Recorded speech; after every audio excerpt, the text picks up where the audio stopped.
Welcome to another edition of A Little Perspective. This month it's all about dads, and I am super excited to have my friend and former reporter Jonathan Brannan on with us today. I was just saying that it's kind of interesting because the first time we met, he was interviewing me on a Habitat job site, and now I get the incredible pleasure of interviewing him. And so I'm super excited. Jonathan is a Renaissance man. He can do all the things, super talented, the biggest heart that you will ever meet, and a really, really great dad. So I'm honored to have you with us, Jonathan, and thank you so much. Why don't you tell us a little bit about yourself? Thank you. Good grief. I didn't expect you to gas me up like that. But, you know, when you're talking about parenthood, we're all kind of stumbling through it and faking it till we make it. So yeah, that's what I would say to that. If somebody tells you you're a good parent, that just means that you've been faking it well enough this whole time. So I have been in La Coast since 2013. My wife and I moved down here when she started working at Chevron. And so I was kind of trying to find a place where I fit. I knew that I wanted to be in the community and be a part of the community. And I love the coast already because I'd spent a lot of time growing up down here. And so I ended up I became really good friends with Karen Abernathy because I started singing in the Coast Big Band, which is a band made up of community people, doctors, lawyers, everything in between. And Karen was one of the singers, and I became really good friends with her. Became really good friends. I hate to admit this, but I'm really good friends with David Delk. I don't want him to ever hear me say that, but I'm really good friends with him. And of course, Chet Landry's in there, and Danette Pilon is in there, and it's just a really good team. So I became really good friends with Karen, and just happened to ask her one time about if she knew of any openings at WLOX, because I thought I might be interested in something like that. It seemed really cool. You know, you always see people on TV. And she said, as a matter of fact, there is an opening. Why don't you put together a demo reel and we'll send it to our boss, Brad Kessie. And I said, well, first of all, what's a demo reel? And second of all, I'll do it. Whatever it is, I'll try it. So I made up some bogus story like I was a reporter and kind of put together some information and filmed myself doing that, sent it to Brad, sent it to Karen, who sent it to Brad. And then he gave me a shot, and I was so grateful for that, because from that time at WLOX, if I would have never gone to WLOX, I would not be where I am today. It gave me so many opportunities, opened so many doors, let me meet so many people, and I just fell in love with the coast and the idea of being here. And this is where I want to stay. This is where I want to raise my family. And so I took a step of faith at 5 years into the job. I decided that I needed more family time. I needed to, as you can imagine, the schedules for TV reporters are not conducive necessarily to having a family. You're either going to be gone in the mornings or you're going to be gone at nights. And a lot of the times I was one of the rare instances that I wasn't working weekends anymore, which was a big blessing on that. But, you know, I wasn't here in the mornings, and that's the big essential time of getting kids ready for school, getting them out the door.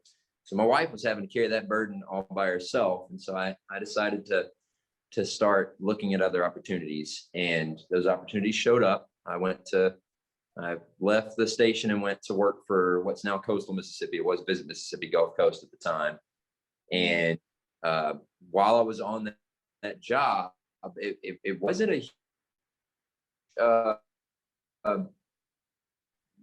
compensate, very much a better schedule. I had the regular kind of working schedule, so I was able to help with family in that regard. When I was on that job, I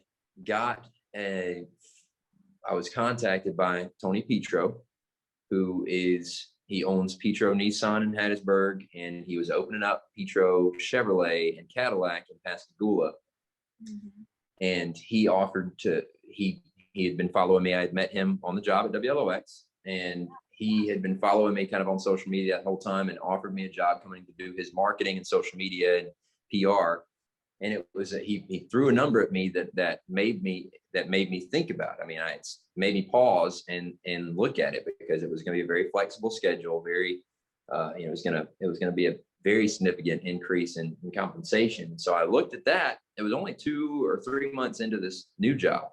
And I looked at that, told my wife, I said, I've got to do this, because this is I feel like God has put this in my lap for a reason. Fast forward, I did it. I went into the job. Fast forward, so it was another job change, and everybody was saying, "Oh, you're changing jobs more than I change purses." Well, okay, I can get that. So I started working for him, and by that October, things started looking really bad at the dealership. He knew that it was going to be something that he was either going to have to sell out of the Pascagoula dealership or something. And he came to me, was very gracious to come to me and say, look, you've got so much talent. We know you're going to be fine finding something. Why don't you take the next couple of weeks, because he gave me a company car. He said, take this car and go beat the streets, and we know you're going to find something. So I went out and started looking, and I was approached with, and so at this time, I was thinking, okay, God's obviously closing the door on this for something better. Yeah. And he wouldn't have, I was confident that he wouldn't have given me the opportunity to get out of that other job if there wasn't something better in the future. I knew that. It took a little bit to convince myself. Yeah. So I got a call from Paige Roberts, who is the president and CEO of Jackson County Chamber of Commerce. She was looking for a position that I would be a good fit for. Mm-hmm. She was looking for a candidate. So I talked to her about it, had a conversation with her. It was a very good job, one that I didn't think I was ever going to be able to get. I got that job, stayed in that job for 1 year. Mm-hmm. And then 2 or 3 months ago, I got contacted by one of my good friends at Ingalls Shipbuilding. And again, another one of these God opening, God closing doors, God opening, God closing doors. Let me back up real quick. I know you've got a time limit, but I just want to, my mind is blown through all this. Let me back up. So in the middle of all this, we're deciding to adopt a child. Yeah. We're going through this process. We know it's going to be tough. We know it's going to be a long process, and we know it's going to be costly. So we decided this. We made the final decision to do it whenever I was with Petro, because everything was looking fine. It was looking like we were going to be good to go. And we started the contract with this adoption agency, and that's when things kind of fell off with Petro. So I was like, okay, God. So I looked at we thought that the cost of adopting was going to be around, I thought that it was going to be around like $20,000, $25,000. So we had worked on saving that. And when we started getting the cases into us, it was more like $45,000. And I looked at my wife and I said, I don't think we can do this. I mean, my heart is set on it, but that is a crazy amount of money that we just don't have saved or anything. And so she said, she's always smarter than me. She said, do you think that if God really wanted us to do this, that he would provide a way? And I said, gosh, stop being right all the time. Stop it. So anyway, I said, yeah, you're right.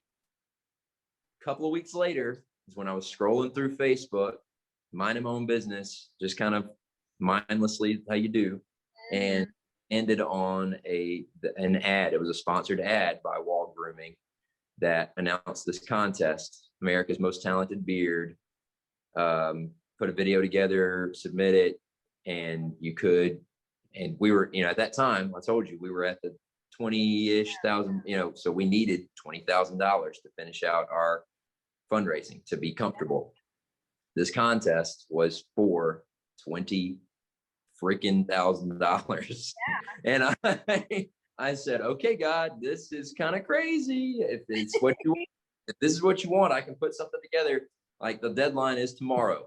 When I was looking at this thing, deadline is tomorrow. I said, and it had been extended already. This was an extended deadline. So I'd already missed the original deadline. This was an extended deadline. So I put the video together real quick, submitted it, and several months later, I end up winning this nationwide contest that provided us with the rest of our funding for adoption. And I want to stress how crazy it is that God, I mean, that was obviously, very obviously, you can't look at it and say, oh yeah, that was just coincidence. No, not at all. Not at all. So then at the same time, not a lot of people know this, but I was also, there was an opening at WLOX again, the morning anchor position. I actually was reached out to for that and the process. And I knew it probably wouldn't be possible for them to come to a number that I was going to be okay with, but I wanted to give it a shot anyway. It came down to me. It came down to two choices. They decided to go from internal and go with Chet Landry for that position. I'm super proud of him. He's one of my best friends here on the coast. He's a cool guy. I was really happy for him. It's something perfect for him. But I knew at that moment that was an obvious closed door on that. It was very much an obvious shut door. And so I said, okay, God. And that's when the next week I got the message about the Ingalls job. And so I started that. It was much, of course, Ingalls is a great company to work for. They have so many things going on, the benefits, everything that you have going on. And it was something that I feel so comfortable doing. Just the writing part of it. It's the senior communications writer for the shipyard. And so I'll be doing, I'll be writing speeches for the president, scripts, writing for internal publications. So anyway, a very good opportunity and one that is going to help support my family even more. We're so blessed and we love this. We love the coast. We're pretty much quintessential coast people now because my wife is an engineer at Chevron and I'm an Ingalls. Yeah. So well, you can't really, we pretty much, that's it. So that's my story. That's where I am now. Just started the job at Ingalls and we are rocking and rolling. Baby is due tomorrow.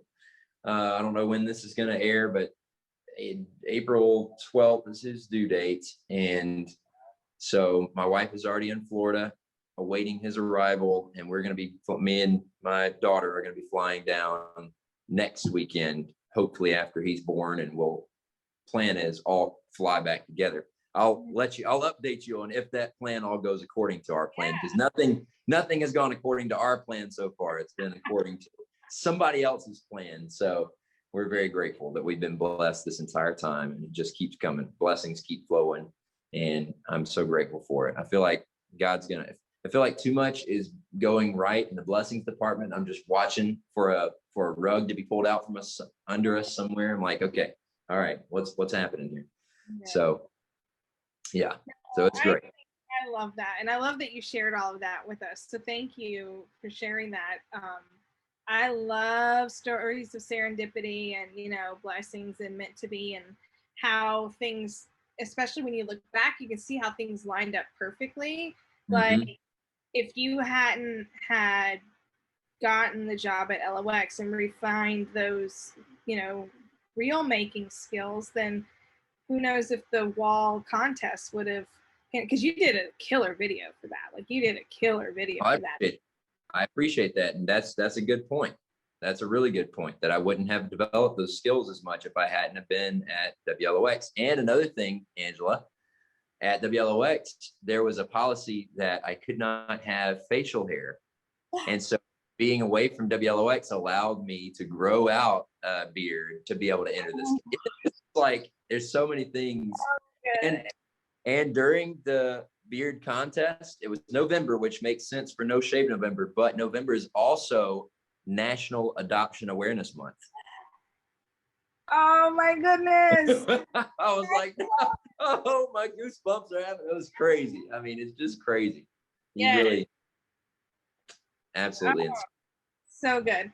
And I know that you say you're waiting for the other shoe to drop, but you do so much good in our community, and even just your social media is just so good and just inspiring and motivating and just incredibly loving, that you're getting back what you put out, Jonathan. Like that touches my heart a lot, Angela. And coming from somebody like you who have followed your life ever since we met first time at that Habitat build, and I just have I've been impressed by your courage and strength, and you just are a positive light shining on the coast too. So I really, really appreciate that. That means a lot coming from you. So when we first met, I was very pregnant, and your wife was also. And so that was, how conversation started. Mouse is my last. If she was first, she would have been last, but she's my last. And your daughter was your first, and so we got to talk about that and the nervousness, the first time dad stuff. And so I know how old she is, but tell us a little bit about the young lady that you often refer to as the offspring. The offspring. She turns 7 in less than a month. Mm-hmm. And she is our whole world. She's obviously been an only child for 7 years, so it's about to be a big shock to her, I think. But at the same time, she has been clamoring for a baby sibling. She loves babies. She's one of those that you'll see with 20 baby dolls surrounding her, always taking care of them, and she's so excited. And she's been such a trooper through this entire process, because it's not like pregnancy where you are, you might be planning, you might be doing all this, but you get pregnant for 9 months, and then there's the child with adoption, which of course pregnancy has all its own stressors as well. But with adoption, you're working on it for years, and we've been in this process for at least 2 years in the official process of the home studies and all that. So if you can imagine being a 5-year-old whenever that starts, and you already don't have patience enough to sit drive-through line, and so you're thinking about this constantly, and she's just been so patient, so caring and kind through the whole entire process. And now it's here, and she can't be more ecstatic. I mean, she is just ready to go. But she is she's 7. She's in first grade, gonna be in second grade next year at Ocean Springs at Pecan Park Elementary. We love the Ocean Springs School District. She loves all things performance. She's actually in a show right now. She's didn't choice, I don't think, given that both of her parents are theater people, but this is her first show that she's in, where she's the star, one of the stars of the show, with all her own songs and speaking lines and everything. And that's going to be at Wings, and she's going to be in Susical Junior. So she's been so excited about that, and she's just a chip off the old block, as they say. She loves performing, and she loves people. She's got my love of performing. My wife loves it too, but she's got my wife's empathy and care for people, which I've loved watching in her. You can see all the good and bad from both parents when you start watching children. So yeah. So that's where we are. Yeah, it's so wild, because children are just smaller humans, and before you have kids, or at least for myself, you kind of think of kids as you don't really think of them as having this whole personality and opinions, and just being literally just smaller adults. And you think you're just going to tell them what to do, and they're going to do it, and you get to mold them and shape them, but they come to you already made. They're already made. Yeah, that's right. Yeah, it's going to be interesting with an adopted child to kind of see the nature versus nurture. Maybe we'll do a dissertation or something on it. We're going to that's probably not ethical. But yes, cool. Yeah, I mean, I have 3, and they are all completely different, same DNA, same environment. So, they're truly just their own humans. I mean, like you said, you can see glimpses of yourselves in them when they're your biological children, but they are who they are. Yeah, they're their own people for sure. At what point did you kind of introduce her to, this is what we're doing? So it was, we've pretty much been transparent with her since the beginning, since we started talking about it. So, that was something that she had to comprehend as a 5-year-old is that, when we talk to her, we tell her that God kind of chose her to be in our life. And when we talk to her about her brother it's God is helping us to choose him to be in our lives. So they're going to be different in a lot of ways. We're going to be open with him about that too, about, you know, that he is different, and that different is a lot of times good.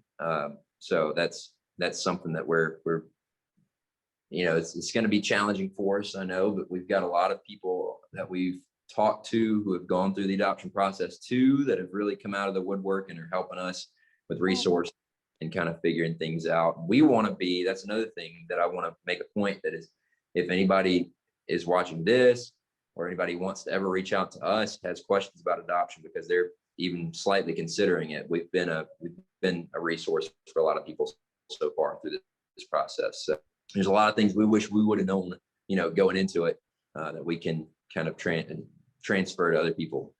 Yeah, that just goes on to the blessings that you put out, like I said earlier, you know. So that's wonderful, because I can only imagine how much unknown there is, and you don't know what you don't know, and it's it can be, I can't even imagine how stressful it can be at times, and confusing. Yeah, right. Yeah. So when we first met, you were going to be a first-time dad, and now you have a child, and so now that you have another one coming, how do you feel? Do you feel like, I got this, I know what to expect? I'm gonna take you and walk with you, because I'm heating up some pizza right now. So you're experiencing a dad moment firsthand. Yeah, I hopefully you can keep the reception while I go over here.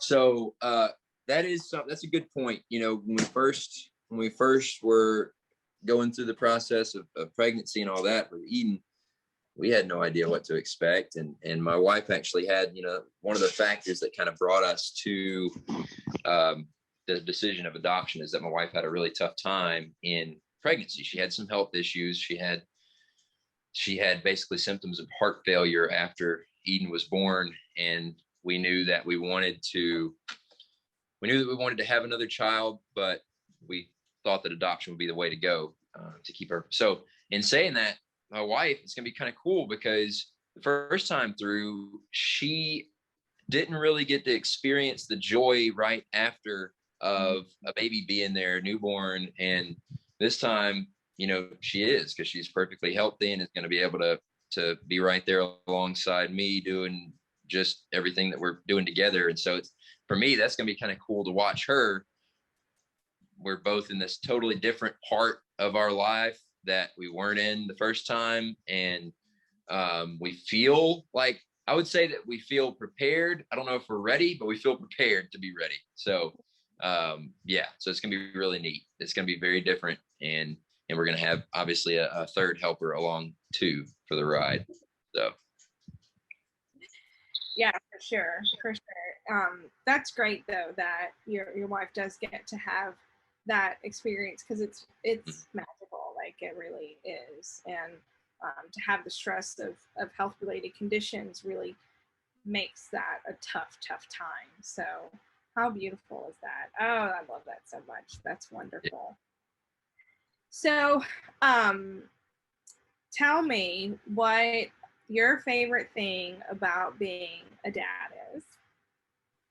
My favorite thing about being a dad is the fact that, you know, something that I look at in being a father is, you know, my parents are always, whenever I look at my parents, probably the same way that everybody else does, there are certain things that they did that worked, and some things that they did that didn't work. And so I know I've learned from that, and kind of going forward and said, okay, these are the things I'm not going to do. These are the things that I am going to do. But at the same time, I know that she's going to be watching me. I'm going to be screwing her up just as much, but in a different way. So I'm looking forward to seeing how it shapes her as an adult. You know, later on, I want to make a point to her. I want to be super lovey-dovey on her and let her know that you know, she can always trust us, even in heating up some pizza or playing with some monkeys on some fingers. What is this? You want to say hey to everybody? Hi. We've got our monkey fingers here. So we're very vocal with her. We always tell her we love her. We always tell her that she's our favorite daughter. And yeah, she knows that, and she sees my wife and I acting the same way towards each other, because I want her to have an example to live by, and to know that what she's looking for in a spouse going forward, or a significant other, or whoever she decides to be with, if she decides to be with anybody, that they put her needs above theirs, and that she does the same for them, because that's really a lot of it. So yeah, I'm looking forward to seeing what all I get right and what all I get terribly wrong. Yeah. I always say it's not if my kids will need therapy, it's how much and what. Exactly. I love your fake it till you make it talk at the beginning, because there is no manual. And if my three kids are so different from one another, then that just goes to show that all the kids are all different from one another. So there is no magic answer. There is no right, solution that can just be applied across the board. So we're all just trying to figure it out. I think the key is in being a good parent, so to speak, is being conscientious, just what you said, being very aware of the decisions that you're making and your actions and your words as a parent. And then I love that you include as a partner too, because that molds our children so much. And as an adult, I can look back and see the impact that it's had, and good and bad. It just like with everything. And so being a conscientious parent, to me, in my opinion, my grand opinion, is the key. Just trying to do better today than you did yesterday, and being aware of what you're doing. But in the end, they're gonna have something that you didn't do right. Yeah, being aware at the same time that you are horribly flawed, and there are going to be so many things that are going to impact their psyche going forward. But you know what? It's okay. They're going to be okay. We're all okay. We made it through all kinds of weird parenting too. So yeah, that's what it is. You just got to kind of keep your head down and stay in your lane a little bit, and know that you're doing what you're supposed to be doing for your child and your family, and the rest will kind of fall into place. Yeah. So what piece of advice would you impart on a new father? Oh man, it's going back to that. One of the pieces of advice that one dad told me when we were pregnant is that he said, you will injure your child at some point and they're going to be okay. Don't worry about it. They're going to be okay. I remember one time I got a call from our really good friend who was watching Eden at home while I was at work. And she called and said, your baby fell out of her high chair. And my heart went straight through the floor. Like it was, I started panicking, and fortunately I had relationships with people at work who were like, don't worry about it. We're going to finish what you have going on, go home. And it wasn't a big deal. I got home. She was fine. She was like, it was just like a bouncy ball. She just kind of bounces around and it's ready. So yeah, that's advice that I would say, is that you will mess up a lot, and let that be the end of the world for you, because you just got to keep doing better. The next time that you think you're messing up, learn from it and move on. And you're going to mess up again. You're going to keep messing up. But that's the cool thing about parenting, is that somehow we've been given these responsibilities to raise other humans, even though we haven't actually figured out how to be humans ourselves yet. So it's kind of like blind leading the blind a little bit. So that's that's what I would say. You're going to mess up. It's going to be okay. It's funny that that's what I love that. And you're right. And I love the blind leading the blind, because we never stop growing, and as humans, and I have, my kids have raised me, in a way that is just indescribable. Like I would never be the person. I've had time where I've thought like, first of all, what would I do with my time without kids? But then like, who would I be? And like, I don't even want to think about that because I wouldn't be anywhere near the person that I am, today that without them. So I love that. The dad that aired last week before you, his was that you're not going to break them. That hold the baby. If the baby's going to fall, he said it's inevitable. Baby is going to fall off the bed or the high chair or the chair or something. The baby is fine. Yeah. It's fine. Yeah. So it's kind of neat that you said something. Isn't that funny that that's like a big dad worry? I guess a big parent worry is, oh my gosh, my kid's gonna break. And yeah, they are very much tougher that's because we think as adults, if we fall off the bed, that's it. We're down for the count. You know how many times kids fall during the day? Oh my gosh. Yeah. Yeah. Mm-hmm. Yeah, I'd be done. I would be done. That's good stuff. Excellent. Okay, so Jonathan, how can people connect with you? What's the best way for them to connect with you? So probably my biggest connecting presence is through my Facebook page. I have a Facebook page called Jonathan Brannan Live, and you can message me there. You can follow me there, and obviously interact in ways that you can't do in other platforms. But I'm also on Instagram, Jonathan Brannan Live. I still have an active Twitter that is still my WLOX Twitter handle, because if I get rid of my WLOX Twitter handle, if I change my name, it's going to lose my verified status. I'm not giving that up. I'm a blue check mark. I got to keep that. That's valuable. So I still have, I think if you look up Jonathan Brannan WLOX or something on Twitter, you can find me there. And so that's the best way to connect with me. And then I've been using an email for my social media stuff. I believe it's jbrannonsocial@gmail.com, something like that. What's funny is my personal email address is an AOL email address. I still use vintage. It's a vintage internet. I don't even think some browsers support it anymore. But yeah, people can reach out to me on my Gmail account or through Messenger on Facebook.